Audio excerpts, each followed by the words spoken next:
Buenos días, hermanos. Buenos días. Hoy tengo el privilegio de predicar la palabra y estaremos hablando acerca de Hechos capítulo 2. Continuamos con este estudio, esta exposición de este libro de 28 capítulos. El otro día habíamos visto la introducción y habíamos visto la ascensión de Cristo y finalmente habíamos concluido con la elección de Matías. En este día estaremos hablando de algo que nuestra hermana Flora acaba de mencionar y enfatizar, y es el papel del Espíritu Santo. Y es justo de esto, del momento del nacimiento de la Iglesia de Jesucristo, que es de lo que vamos a estar hablando en esta mañana. Hechos capítulo 2, hermanos. Dale. Una vez más. Muy bien. Podéis leer conmigo que dice la Biblia que cuando llegó el día de Pentecostés estaban todos juntos en un mismo lugar. Muy bien. ¿Qué era en primer lugar el Pentecostés? Era una de las 3 fiestas principales de los judíos. De las fiestas no que a ellos se les ha ocurrido celebrar, sino que eran fiestas que Dios les había ordenado en tiempos de Moisés celebrar de ahí en adelante. Se celebraba 50 días después del Pesaj, o de la Pascua, de Levítico 23, 15 y 16, conmemorando la entrega de la ley en el monte Sinaí. También se llamaba la fiesta de las semanas, Deuteronomio 16, 10, y la fiesta de la cosecha, Éxodo 23, 16, y el día de los primeros frutos. Muy importante esto para entenderlo. Números 28, 26. Era una de las fiestas que más atraía peregrinos a Jerusalén. Asimismo nos dice la Biblia que estaban todos juntos en un mismo lugar. Este lugar pudo haber sido el aposento alto del que habíamos leído en Hechos 1:13, donde los discípulos habrían ido para celebrar el día de Pentecostés. Bien, continuamos y dice que de repente vino del cielo un ruido, un estruendo, como el de una ráfaga de viento impetuoso, que llenó toda la casa donde estaban sentados. ¿Cómo estaban los apóstoles en la casa? Sentados. De repente vino del cielo un ruido, como el de una ráfaga de viento impetuoso, que llenó toda la casa donde estaban sentados.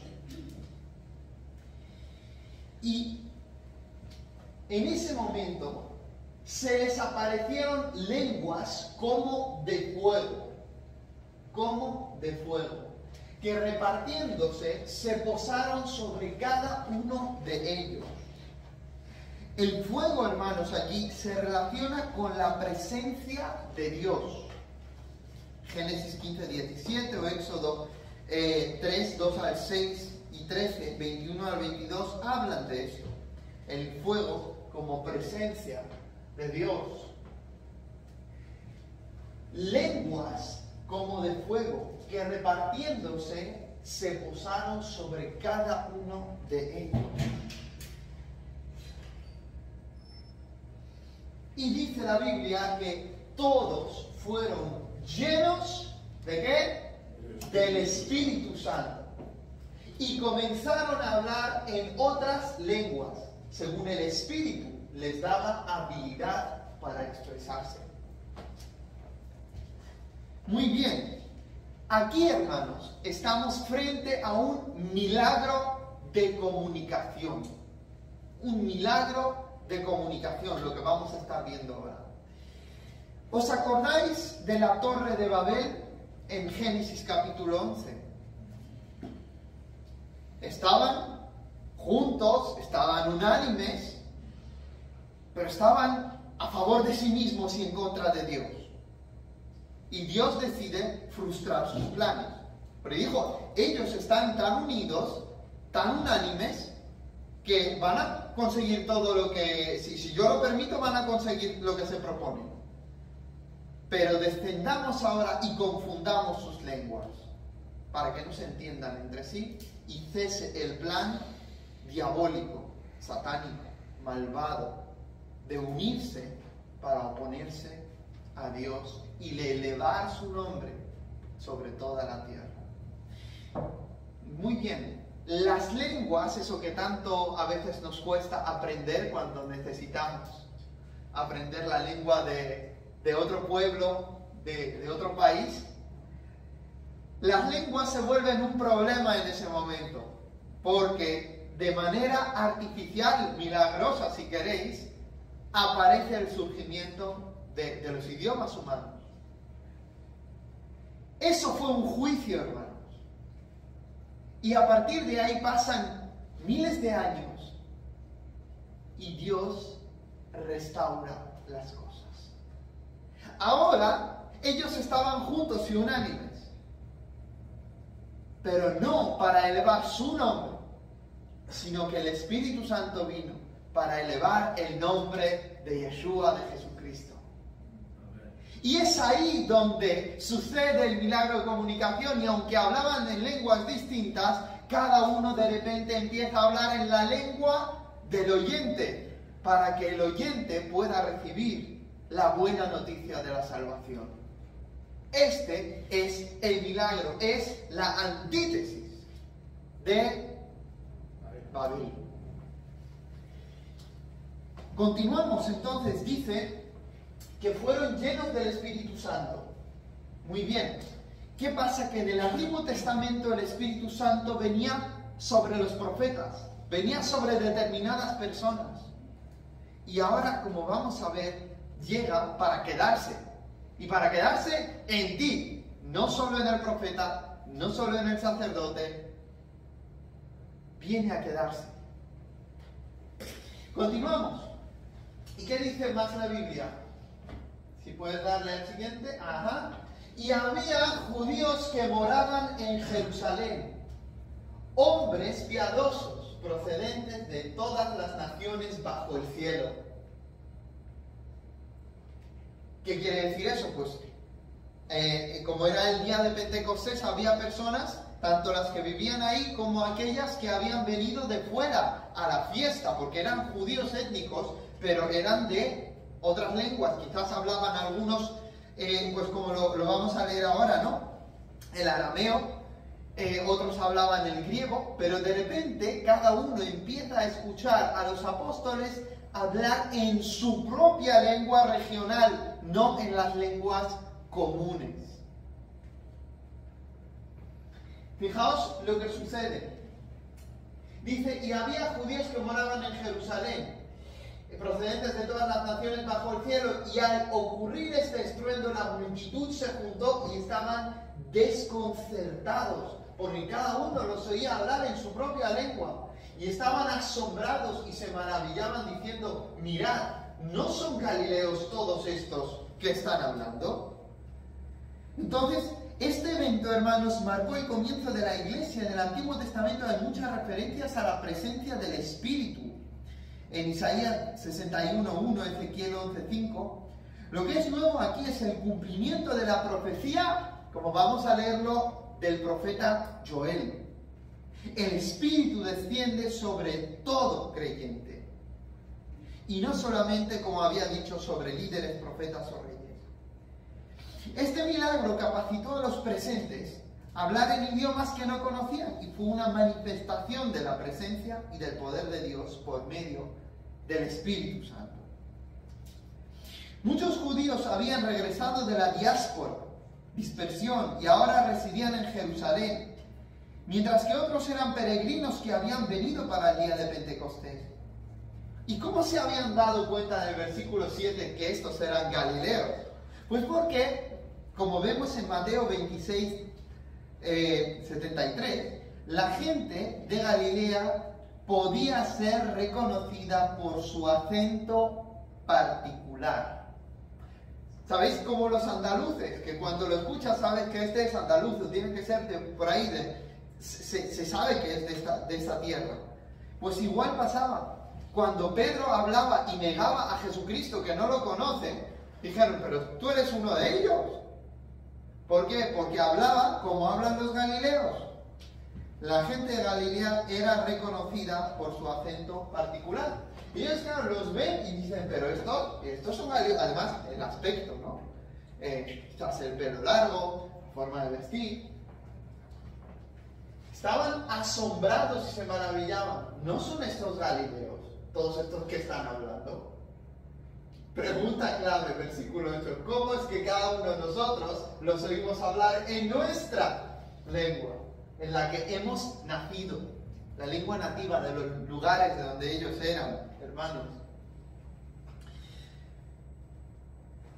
Bien, lo que os había comentado básicamente es que los judíos hablaban en arameo en las comunidades orientales y en griego en las del occidente, pero estos judíos escuchaban que les hablaban en las lenguas o dialectos de sus respectivas regiones. Continuamos. El versículo 9, hermanos, vamos a continuar.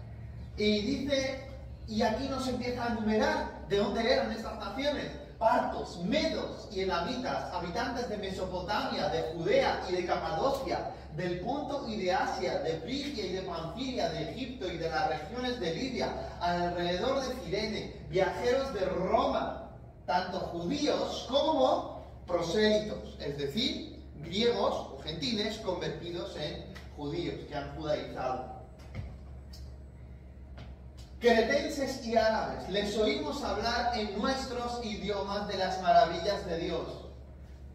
Todos estaban asombrados y perplejos, diciéndose unos a otros, ¿qué quiere decir todo esto? ¿Qué significa esto? Pero otros se burlaban y decían, están borrachos. Por eso hablan en idiomas, ¿no? Están borrachos. El ser humano siempre encuentra alguna excusa para salir de la situación, ¿verdad? Vamos a leer Hechos 2:10. Estamos enumerando las naciones. Frigia y Panfilia están ubicadas en el centro y sur de la provincia romana de Asia. Egipto, Libia y Cirene, esta región del norte de África se extendía desde el desierto de Arabia hasta más allá de Cirene. Los cretenses y árabes, Creta es una isla localizada al sur de Grecia. Arabia, en la época del Nuevo Testamento, incluía Damasco, a Petra, en la actual Jordania, y las regiones inhabitables de los desiertos de Siria y Arabia, para que entendamos de qué lugares estamos hablando. Y ahora nos dice, continúa por favor, dice el primer sermón de Pedro. Vamos a ver qué explicación, porque ellos se decían, estaban perplejos, ¿qué está pasando aquí? Ellos decían, estarán borrachos, y enseguida empieza a hablar Pedro, ¿no? El principal entre los 12. Entonces Pedro, poniéndose en pie con los 11, alzó la voz y les declaró, varones judíos y todos los que vivís en Jerusalén, sea esto de vuestro conocimiento y prestad atención a mis palabras, porque estos no están borrachos como vosotros suponéis, pues apenas es la hora tercera del día, las 9 de la mañana, hermanos. Dice, es una refutación. Siendo las 9 de la mañana, ¿quién va a estar borracho? Sino que esto es lo que fue dicho por medio del profeta Joel. Ajá. O sea, que esto que está pasando, que es extraordinario, es el cumplimiento profético de lo que dice la Escritura en el profeta Joel. Leamos pues qué dice. Y está citando, y sucederá en los últimos días, dice Dios. Vamos a leer sobre esto. Esta expresión común del Antiguo Testamento era usada por los profetas para referirse al final de la época presente. Cuando la Biblia habla de los postreros tiempos en el Nuevo Testamento, es lo que se sitúa entre la ascensión de Cristo y el Pentecostés y la segunda venida de Cristo. Por eso en el Nuevo Testamento encontramos tantas veces esta expresión de los últimos tiempos, los postreros tiempos. Los postreros tiempos no es ahora nosotros estamos más allá del año 2000 y son los postreros tiempos, porque vemos lo mal que está el mundo. Sí, está muy mal, pero teológicamente los postreros tiempos llevan dándose desde hace 2000 años. ¿Por qué? Porque es una escatología, el fin de las cosas, inaugurada, es decir, con la venida de Cristo, su muerte, ascensión y la llegada del Espíritu Santo, se inauguran los últimos tiempos que culminan con la segunda venida, donde el reino de Dios se expande por toda la tierra. Toda la tierra será llena del conocimiento de Jehová. Y sucederá en los últimos días, dice Dios, que derramaré de mi espíritu sobre toda carne, cosa que no había sucedido hasta entonces. Y vuestros hijos y vuestras hijas profetizarán.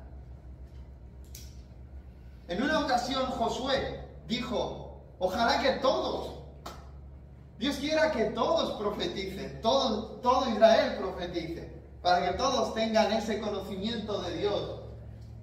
Bueno, pues se cumple aquí, pero no solo Israel, sino todo aquel que venga al Señor Jesucristo. Y dice, vuestros hijos y vuestras hijas profetizarán, hablarán la palabra de Dios, en otras palabras. Y vuestros jóvenes verán visiones, y vuestros ancianos soñarán sueños y visiones de parte del Espíritu Santo. Dale uno más, por favor. Aún sobre mis siervos y sobre mis siervas derramaré de mi espíritu en esos días, y profetizarán. Y mostraré prodigios arriba en el cielo y señales abajo en la tierra: sangre, fuego y columna de humo. Esto es lenguaje de juicio, de lo que viene en la culminación de los postreros tiempos. Por eso, lo que acabo de explicar, los postreros tiempos, es el conjunto desde que Él subió y vino el Espíritu Santo hasta que nuestro Señor Jesucristo venga por segunda vez. Por eso ese pasaje aúna lo que pasó hace 2000 años en el Pentecostés y lo que va a pasar en la segunda venida de Cristo. ¿Qué va a pasar en la segunda venida de Cristo? El día de Jehová. Señales abajo en la tierra: sangre, fuego y columna de humo. El sol se convertirá en tinieblas y la luna en sangre antes que venga el día grande y glorioso de Yahvé, del Señor.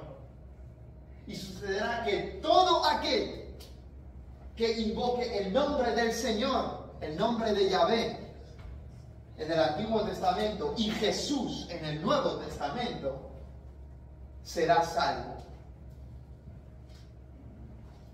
Continuamos. Muy bien. Dice el versículo 22, varones israelitas, les exhorta Pedro, escuchad estas palabras: Jesús el Nazareno, varón confirmado por Dios entre vosotros, con milagros. ¿Para qué servían los milagros? Para confirmar la identidad divina y mesiánica de Jesús de Nazaret. Varón, dice, confirmado por Dios entre vosotros con milagros, prodigios y señales que Dios hizo en medio vuestro a través de él, tal como vosotros mismos sabéis. A este entregado por el plan predeterminado y el previo conocimiento de Dios, clavasteis en una cruz por manos de impíos y le matasteis. Lo que había sucedido allí, como dijo Jesús, nadie me quita la vida, yo doy mi vida para volverla a tomar. En el plan de Dios, desde antes de la fundación del mundo, Dios inmoló al Cordero. El Cordero inmolado, Jesús. Se ha decidido que el Hijo, que el Verbo, la palabra, iba a venir en carne, iba a vivir una vida perfecta, iba a morir en una cruz donde iba a cargar y a llevarse todos nuestros pecados. Tremendo. Esto sucedió por él, ¿qué? plan predeterminado y previo conocimiento de Dios. Fijaos, Dios sabe qué es lo que los saduceos, fariseos, escribas, qué es lo que tú, qué es lo que yo haremos sin que nosotros lo hayamos hecho todavía.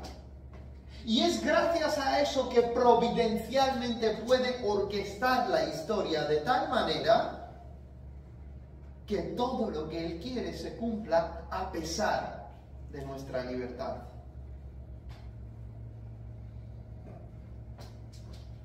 Dios no ha forzado a las autoridades a entregar a Cristo. Ellos lo han hecho de su propia cuenta, pero no sin la soberanía de Dios en permitirlo y sin la providencia de Dios en crear el mundo donde eso iba a suceder libremente de esa manera. Clavasteis en una cruz por manos de impíos, que son los romanos, los sin ley, y le matasteis. ¿Quiénes son los autores? Los autores, los judíos. Pero ¿quiénes son los ejecutores? Los gentiles, los romanos. Vamos, que hemos participado todos, y judíos y gentiles. Pero este era el plan de Dios, a quien Dios resucitó, o sea que Dios anuló el veredicto del sumo sacerdote que dijo blasfemia. No era blasfemia, era verdad. Era el Hijo del Bendito, a quien Dios resucitó poniendo fin a la agonía de la muerte, puesto que no era posible que Él quedara bajo el dominio de ella, hermanos. No era posible que el inocente quedara bajo el dominio de la muerte.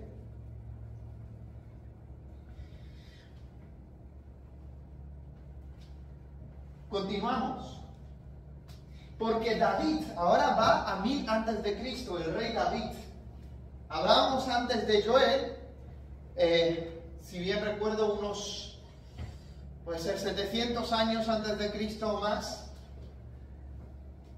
Y ahora estamos hablando del rey David 1000 años antes de Cristo. Dijo de él, veía siempre al Señor. Esto es el Salmo 16, hermano, el que leí el otro día. Veía siempre al Señor en mi presencia, pues está a mi diestra para que yo no sea conmovido. Por lo cual mi corazón se alegró y mi lengua se regocijó y aún hasta mi carne descansará en esperanza. ¿Por qué? Siguiente. Pues tú no abandonarás mi alma en el Hades, ni permitirás que tu santo vea corrupción. Importante. Esto se repite después en Hechos otra vez. Me has hecho conocer los caminos de la vida. Me llenarás de gozo con tu presencia. Y aquí es donde nos dice Pedro: hermanos, del patriarca David os puedo decir confiadamente que murió y fue sepultado. Y su sepulcro está entre nosotros hasta el día de hoy. Efectivamente. Pero siendo profeta y sabiendo que Dios le había jurado, y esto también es una cita, le había jurado sentar a uno de sus descendientes en su trono. Vamos a ver esto. Versículo 30, ¿verdad? Dios le había jurado sentar a uno de sus descendientes en su trono. Es una referencia a 2 de Samuel 7, 12 al 13, Salmo 89, 3 al 4 y Salmo 132, 11 al 12, que es el pacto de Dios con David de que uno de sus descendientes se sentará en el trono de David y reinará para siempre. Como dijo el ángel Gabriel sobre Jesús, y su reino no tendrá fin. Esperamos a este rey, hermanos. Siendo profeta, dice, sabiendo que Dios le había jurado sentar a uno de sus descendientes en su trono, miró hacia el futuro y habló de la resurrección ¿de quién? De su descendiente, del Mesías. que no fue abandonado en el Hades, ni su carne sufrió corrupción. Básicamente Pedro está diciendo, ahí está la tumba de David. Esta palabra seguro que no era para David, porque sabemos que él está allí, pues su carne se corrompe como la de todo el mundo, pero él está hablando no de sí mismo, sino del Mesías, cuya carne no ha sido corrompida. ¿Por qué? Pues por eso. Miró hacia el futuro y habló de la resurrección del Mesías, que no fue abandonado en el Hades, ni su carne sufrió corrupción. Tremendo, tremendo, hermano. Entonces tenemos el Salmo 16, hay que entenderlo como un salmo mesiánico, porque apunta a Cristo. Sigamos. A este Jesús, dice Pedro, resucitó Dios, de lo cual todos nosotros somos testigos. Ellos son los testigos oculares de la resurrección de Jesús. Así que, exaltado a la diestra de Dios y habiendo recibido del Padre la promesa del Espíritu Santo, ha derramado. ¿Quién es el autor de derramar? Jesús, el que ha ascendido. Él, que ha recibido la promesa del Espíritu, ha derramado. ¿Qué ha derramado?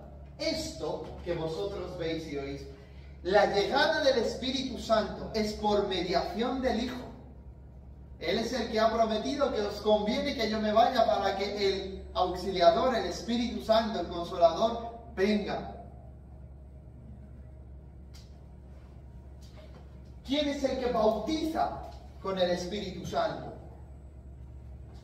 Dijo Juan el Bautista, yo os bautizo con agua, pero el que viene después de mí, que es antes de mí, dice, él os bautizará con el Espíritu Santo y fuego.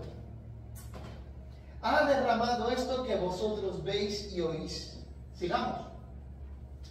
Porque David no ascendió a los cielos, pero él mismo dice. ¿Qué dice?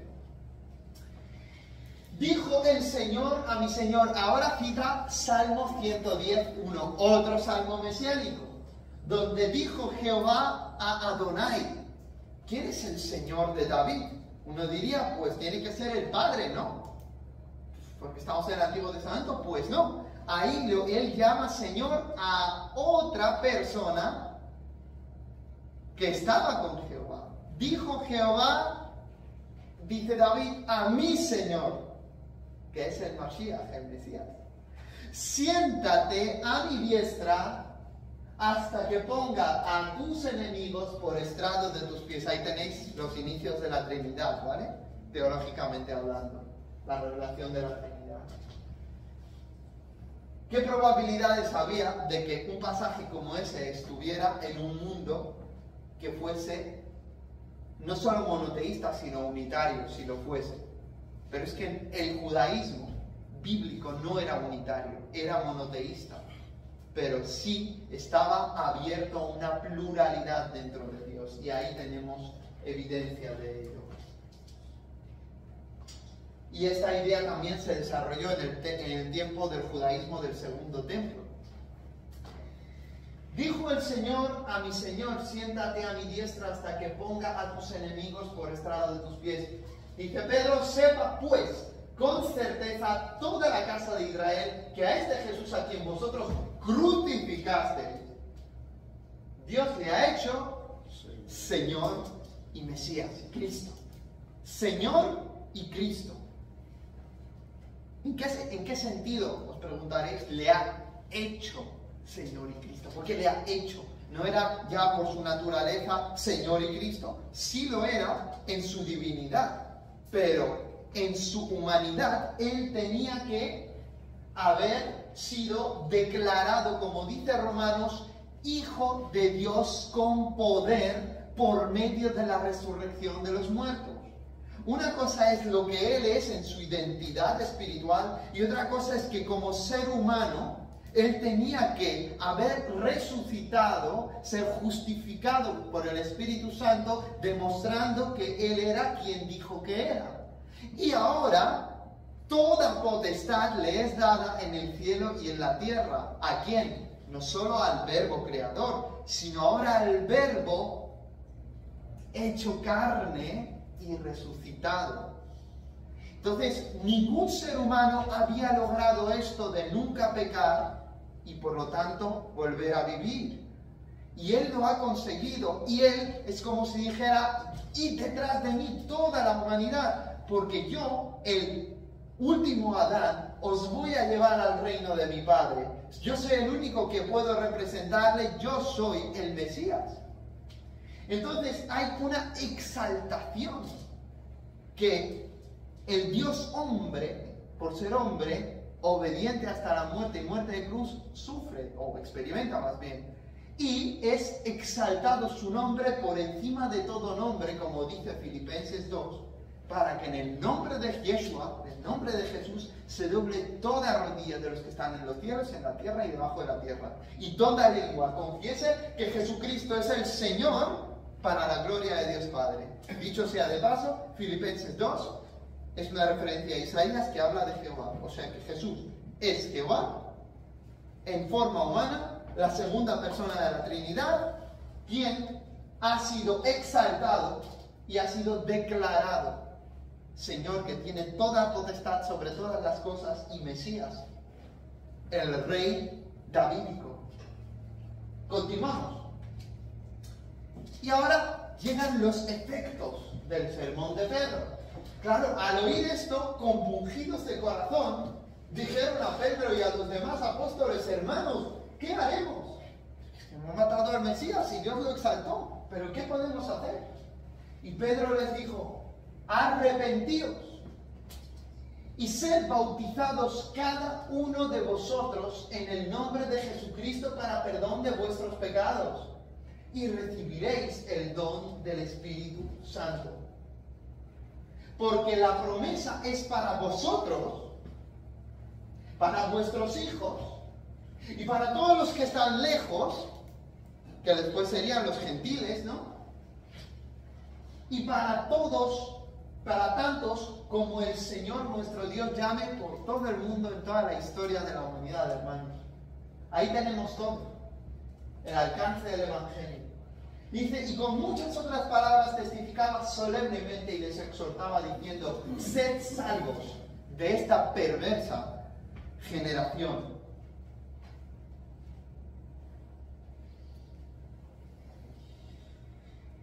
En el versículo 38 acabamos de leer: arrepentíos. ¿Qué significa el arrepentimiento? Implica tanto un cambio de mente como de conducta de una persona. Cuando reconoce la verdad de que solo en Jesús, el Cristo, hay salvación. Esto era parte esencial del mensaje apostólico, al igual que Cristo lo decía: arrepentíos y creed en el Evangelio. Y aquí Pedro está diciendo: arrepentíos. Dice: y sed bautizados en el nombre de Jesucristo. Por medio del bautismo, el creyente se identifica, hermanos, con la muerte y resurrección de Cristo Jesús. Es una señal externa del arrepentimiento verdadero y el perdón de los pecados que se ha efectuado. Es muy importante. Hay una secta que ha distorsionado este pasaje. Se llama el pentecostalismo unicitario. Y lo que han hecho es, básicamente empezar a enseñar que sin el bautismo y además en el nombre de Jesucristo no hay perdón de pecados. Y sin el bautismo del Espíritu Santo, entendido como ellos lo entienden, el hablar en lenguas, pues tampoco. Entonces, acabamos con una herejía que convierte un ritual que debe ser acompañado del arrepentimiento en una condición prácticamente necesaria o suficiente para la salvación, junto con el hablar en lenguas. Entonces, un problema muy grande. No obstante, hemos de darnos cuenta que empieza diciendo: arrepentíos. Tiene que suceder algo en tu interior que debe ser acompañado del bautismo. Para recibir el perdón de pecados necesitas el arrepentimiento y la fe. Y en señal de obediencia el bautismo, pero no como requisito de salvación. Y es por eso, hermanos, que si a alguno le cabe duda sobre esto que estoy diciendo, mirad en 1 Corintios 1:17, donde el apóstol Pablo dice que se alegra de no haber bautizado a muchos. Dice, porque Cristo no me envió a bautizar, sino a predicar el Evangelio. Entonces, el bautismo no forma parte del Evangelio. Es lo que se hace en obediencia al Evangelio. Y él se alegra de no haber bautizado a muchos para que la gente después no diga, yo soy de Pablo. El Evangelio es poder de Dios para salvación. Y el bautismo no es Evangelio. El Evangelio es poder de Dios para salvación a todo aquel que cree. Por lo tanto, el arrepentimiento y la fe son las condiciones, que son 2 en 1, para recibir la salvación. Y el bautismo es señal externa, es una manifestación, declaración pública, proclamación pública de que algo ya en ti ha pasado y que tú públicamente decides morir a tu vida y decides seguir a Jesucristo que ha resucitado. Has muerto para el mundo y estás vivo para Dios. Y vamos a ir concluyendo. Dice, siguiente. Entonces los que habían recibido su palabra fueron bautizados. O sea, recibieron la palabra y en respuesta fueron bautizados. Y se añadieron aquel día como 3.000 almas. Como 3.000 almas.